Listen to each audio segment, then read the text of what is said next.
Hello hello et bienvenue dans cette vidéo dans laquelle je te montre comment faire des plans d'aménagement de voiture pour n'importe quel modèle.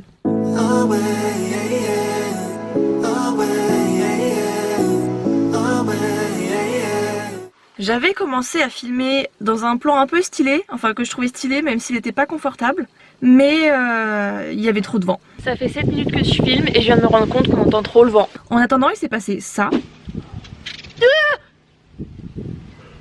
C'est parti, on reprend la vidéo. Je tiens tout d'abord à remercier Thomas Massa de m'avoir inspiré ce projet. Il a fait des super vidéos avec son projet Clio Van. Ça m'a donné envie de faire le mien parce que déjà j'adore bricoler. Et surtout parce que je veux voyager et vivre des expériences aussi waouh que les siennes.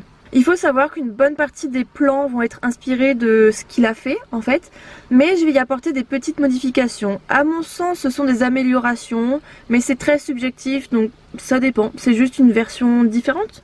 En introduction j'ai dit que j'allais vous proposer de faire des plans pour n'importe quelle voiture parce qu'en fait je vais vous proposer ma méthodologie et surtout une idée de plan pour une petite voiture. Dans le sens où j'ai une Clio 2, c'est pas grand, il y a plus petit, ça je le sais.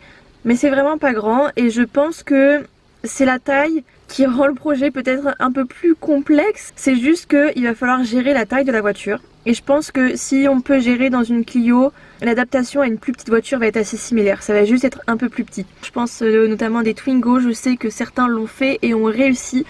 Donc si jamais vous avez ce rêve, ne vous limitez pas à une taille de voiture et foncez. Mais disons que par rapport à une grande voiture, il va y avoir des différences. Mais je pense qu'une plus grande voiture ça va être plus simple et du coup vous pourrez quand même vous inspirer de cette vidéo. Pour moi, avant de commencer un projet, il y a plusieurs questions à se poser. La première c'est est-ce que vous voulez faire quelque chose de permanent ou d'amovible? Moi je vais garder une voiture de ville avec laquelle je peux emmener mes potes faire des courses ou emmener des potes en ville, enfin voilà. Du coup je veux absolument garder les 5 places de la voiture. Ensuite question à vous poser, je sais plus ce que c'est. Ensuite la question à vous poser c'est justement par rapport à la taille de la voiture, est-ce que vous avez la place de dormir en ayant les sièges avant relevés, donc de là à là. C'est pas mon cas donc je vais devoir faire une extension par dessus les sièges avant. Et dernière question, mais pour moi pas des moindres si vous me connaissez un peu sur la chaîne, c'est est-ce que vous voulez faire de la récup? J'ai l'énorme chance d'avoir des parents qui ont des planches et qui ne savent pas quoi en faire, donc j'ai pu en récupérer énormément. Ça m'a énormément aidé à réduire mon budget et en plus de ça c'est de la récup, de la seconde main, on gaspille pas, tout ce que j'aime. La première étape quand on veut aménager sa voiture c'est de prendre les dimensions de la voiture et pour ça j'ai dû apprendre à démonter la banquette arrière de la voiture. Parce que oui, même si on va pas dépioter la voiture, faut quand même enlever quelques petites parties pour gagner de la place. Et surtout, avoir un fond plat. Bon, je voudrais faire un premier essai de démontage de banquette, mais comme je n'y connais absolument rien en voiture, j'ai mon chéri qui est pas dans le cadre parce qu'il est trop grand. Bonsoir. En réalité on a fait ça sans vraiment regarder sur internet comment il fallait faire, donc même si mon chéri s'y connaît en voiture, on a quand même tâtonné un peu, parce qu'il s'y connaît un peu mais il sait pas forcément démonter une banquette de Clio. Donc on a eu quelques petites galères quand même. Je sais pas comment on enlève ça là. J'ai besoin d'aide. Je pense pas qu'il faille détacher les deux. On pense que ça ne sert à rien. Ah non, c'est une double plaque. Non, ça marchera pas. Non, ça va faire chier. Si jamais vous avez une Clio 2, je vais vous donner les quelques étapes clés pour retirer la banquette arrière. Donc on a tout d'abord retiré l'assise des sièges arrière. Ça va. Et on a ensuite baissé les dossiers pour avoir un accès plus facile à la suite.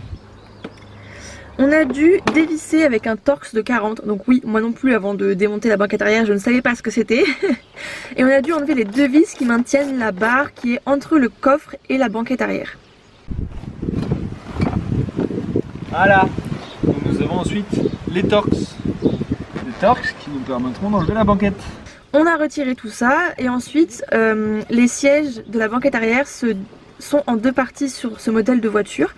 Donc il y a une jonction entre les deux et à ce niveau là on a dû dévisser des boulons et on a dû enlever une vis par contre qui était reliée au socle de la voiture.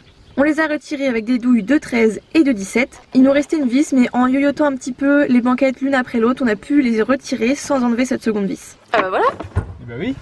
Donc là pour vous réexpliquer, on a enlevé le boulon qui est ici, le boulon qui est ici mais on a laissé les vis. Et par contre on a enlevé la vis qui était là et celle-ci on n'a pas besoin de l'enlever.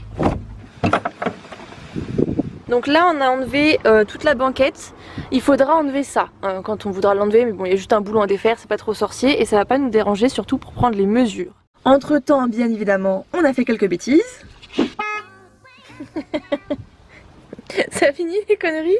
J'ai plus qu'à redescendre ça. Oui, bah je suis contente d'avoir une voiture au moins. C'est mieux que rien, non? Qu'est-ce que je t'ai fait des choses, Ça filmait. Je regarde et je te dis. Fais comme ça. Hein? Je regarde et moi je te dis ce qu'il faut faire. Fais comme ça. Quoi? Bah non mais faut que je regarde. Tu regardes quoi? Bah comment ça marche? Oui. Ah Loulou! Viens bricoler avec nous? Oh. Petit chat. Il démonte toute la voiture, là, il est en train de m'enlever le phare. Et l'autre elle veut faire un van donc t'as tout changé. Non mais je vais pas mettre des feux arrière couleur licorne. Ouais, tu mets des feux arrière LED. Couleur Jackie Tuning.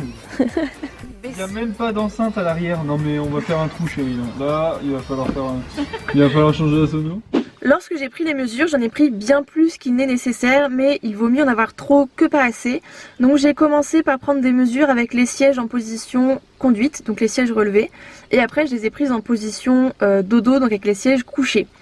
Honnêtement, la position relevée ne sert à rien, vous pouvez directement passer à la position couchée, mais je vous conseille de prendre un max de mesures, même si je vais vous dire quelles sont les mesures importantes. La première mesure importante, c'est la largeur la plus étroite, donc ça correspond pour moi entre les deux roues au niveau du coffre. Également la longueur donc du siège avant couché sans les appuis-tête au fond du coffre, et la longueur de l'extrémité du siège au tableau de bord et au volant. Si vous êtes avec quelqu'un de grand, essayez de faire une partie plus longue au niveau du côté passager et vous prendrez le côté conducteur ou inversement. Et j'ai oublié de te parler de la hauteur de la construction qui va du sol à l'arrière au haut des sièges baquets. Quand j'ai pris les mesures, je les ai bien évidemment reportées sur un papier complètement brouillon. Après, vous pourrez le refaire au propre calmement. Mais je vous conseille de noter un max de mesures malgré tout. On ne sait jamais quelles sont les idées que vous pourriez avoir. Et surtout, évitez de l'oublier chez votre chérie. Et ensuite, on a remonté la voiture parce que d'une part, je voulais savoir comment la remonter moi-même. Et surtout, ça évite d'oublier des vis sur le côté de la route quand on travaille. Je vais vous montrer à la fin de cette vidéo un moyen de vous repérer et de ne pas mélanger les vis ou les boulons, etc. Même si j'avais déjà une idée des plans que je voulais faire, j'ai quand même pris quelques jours pour y réfléchir. Et j'ai commencé par schématiser la voiture en y reportant les mesures essentielles. Il faut savoir que certaines mesures sont approximatives, notamment celle qui est au niveau du siège baquet. Mais dans tous les cas, au cours de la création, que vous ayez pris des mesures précises ou pas, je vous recommande de toujours vérifier. Parce que quand on fait les plans, honnêtement, j'ai pas réfléchi pendant 10 ans à savoir quelle allait être l'épaisseur du bois, du machin, du truc, parce que déjà j'en savais rien. Et de deux, c'est des choses que je vais revérifier et retravailler au fur et à mesure. Je préfère revérifier et réadapter mes mesures tout au long du procédé pour avoir un résultat optimal plutôt que de faire une erreur en amont.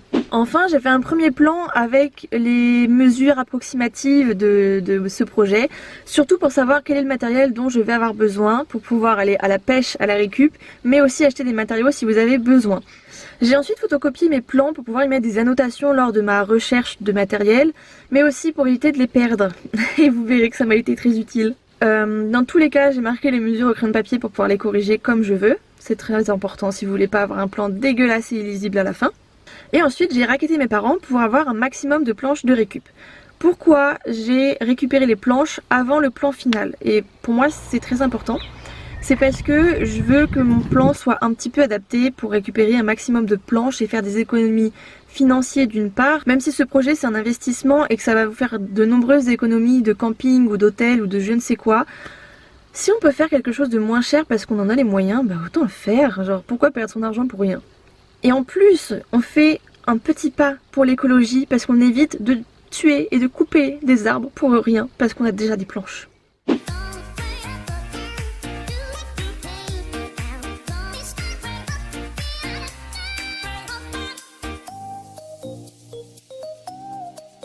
La preuve que faire des photocopies c'est hyper utile. J'ai failli oublier mon plan à Leroy Merlin parce que je l'avais posé comme ça sur les planches le temps qu'on les prenne.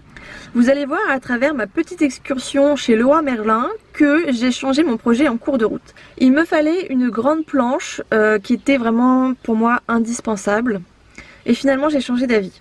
La grande planche je pouvais la trouver à la découpe et elle coûtait 40 €. C'était dans mon budget, c'était complètement raisonnable. Mais à côté il y avait deux planches pour la moitié du prix.